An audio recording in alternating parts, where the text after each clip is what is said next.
So hari ni kita ada Mercedes C200 datang kat Mr. Zober. Dia nak buat checking, check full sistem dia. So kalau korang hantar kereta korang kat Mr. Zober, ni yang kita orang akan check. So first kali kita orang akan test drive kereta korang dan check ada tak bunyi waktu kereta jalan. Lepas tu baru kita check part by part. So macam kat sini kita akan check absorber dia.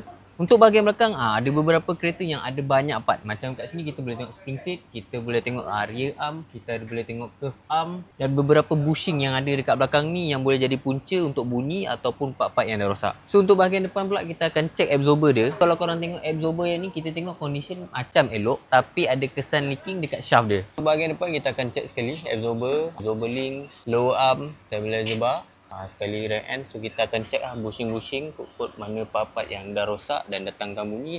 Nanti kita akan remark, kita akan bagi tahu korang. So, checking tu sangat penting. Tak kisahlah korang pakai kereta apa, sebab part-part semua ni memang wear and tear. So sampai masa kena tukar. Jadi kalau kereta korang ada masalah suspension, ada bunyi dekat bahagian suspension, korang contact Mr. Zober, nanti aku akan tolong korang checkkan kereta korang. Sebelum tu korang follow dulu akaun Mr. Zober. Pandu kereta lama seperti baru. Ciao.